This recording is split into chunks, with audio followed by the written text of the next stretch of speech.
So guys, we've been on the range all day, and I've been spending some time with Barry Brakebill, which is our CVA Pro shooter, and we've been spending some time behind the CVA Endura, our new long-range bolt-action muzzleloader that, as Barry has been calling it, is a bit of a hybrid muzzleloader where it's capable of shooting Blackhorn 209 and also our recommended smokeless load. So it's a very up-to-date muzzleloader and a very impressive muzzleloader.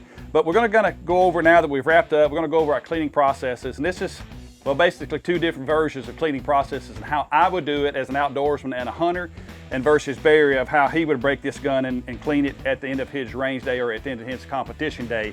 So my typical process would be leaning up against the gun bench like we have here, like the gun leaning a bit away from me, and then I take our CVA cleaning products, whether it's the Bore Blaster or our Bore Blaster soaked patches, but also have our part soaker here, which I would typically remove the breech plug and set that in this part soaker while I'm using our patches. But typically what I would do is I would take one of our patches here, and of course they're pretty soaked with our Bore Blaster cleaning solvent, and once I get that pulled apart, I like to take a dry patch that we have over here beside the CVA bag and just make sure there's not an excessive amount of moisture on this patch. But also, you see on the front of this Endura is our new single port muzzle brake.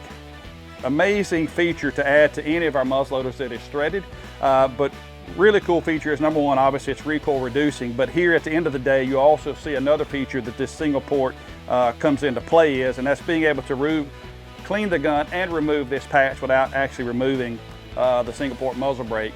So this is our ultimate range rod. Of course, this is our bore guide here on the end. Our jam nuts are up top now, and this is typically what we use when we're loading the gun so that we can reference whether the gun is loaded, unloaded, or that we have the projectile properly set.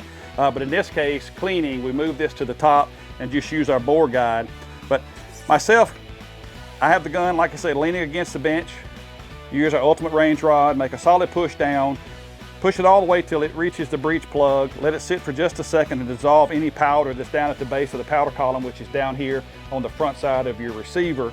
And then when I pull this guy back out, I'm going to pull it up slowly so that you can see one of the main features of the single port muzzle brake, and basically how and why we designed this single port brake as it is.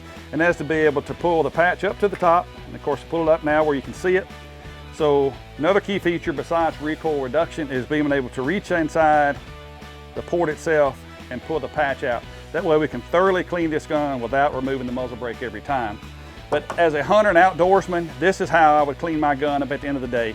The gun leaning against the bench, run a few patches down, confirm that they're completely clean at the end of the day, and then once that is completed, pull my breech plug out of my part soaker and then put that back in the gun and be ready to rock and roll for my next shooting session. But that's a little bit different than how a professional shooter would do, Barry. So I'm gonna let Barry kind of run through his stuff and show you the procedure of how he takes things to the macros versus how I would as a hunter and shooter.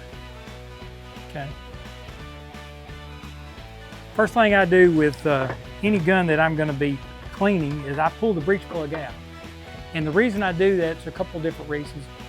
Normally you don't want to take that breech plug out if you're in a hunting scenario because a lot of other issues could happen.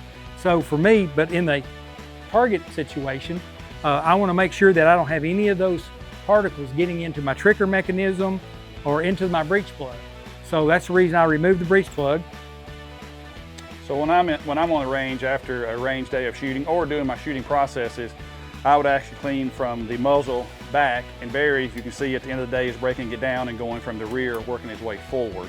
But the great thing about the single port muzzle brake, it works extremely well in both cases to where that we can pull the patch out of the side of the single port without removing that.